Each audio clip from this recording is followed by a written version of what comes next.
Hello and welcome to Orthodontic Insights, the podcast where we explore the fascinating world of orthodontics one concept at a time.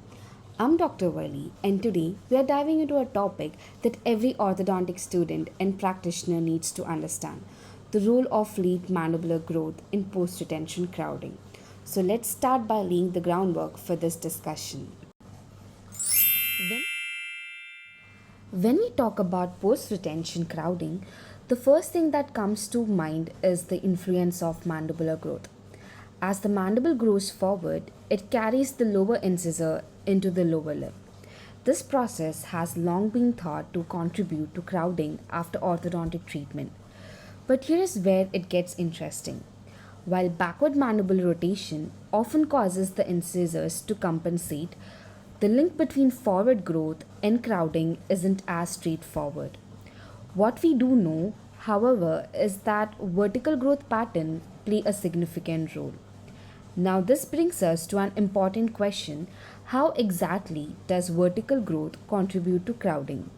Let's explore what the research says.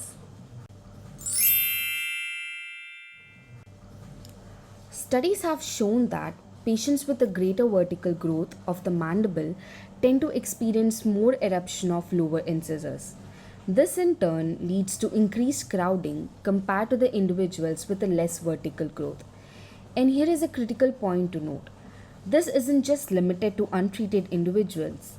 Both treated and untreated patients exhibit similar trends, indicating that natural growth patterns are a major factor. Now let's consider the findings of a Park and his colleagues. They discovered that adolescents experience more post-retention crowding than adults who underwent similar treatment. Why? Because vertical mandibular growth continues well into mid-20s. So what does this mean for us as orthodontists? Let's transition into clinical implication of these findings. The relationship between growth and crowding highlights the importance of retention. If growth continues beyond the teenage years, how can we ensure our patient maintain their results? First, we need to prioritize long-term retainer wear. Patients with vertical growth tendencies should be advised to wear their retainers well into their mid-20s, if not longer. Second, the patient education is key.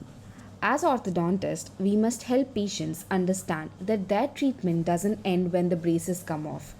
Retention is an ongoing process, and growth related changes can impact their smile if retainers aren't worn consistently.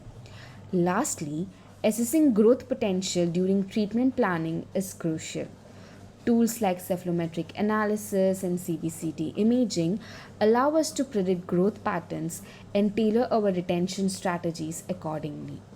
Now, this brings us to an important question for orthodontic students: how can you prepare to address these challenges in your own practice?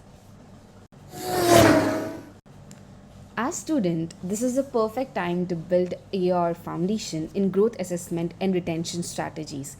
Here are the 3 key tips to keep in mind: stay curious, master the art of retention, and practice communication. By focusing on these areas, you will be better equipped to handle the challenges of post retention crowding in your future practice.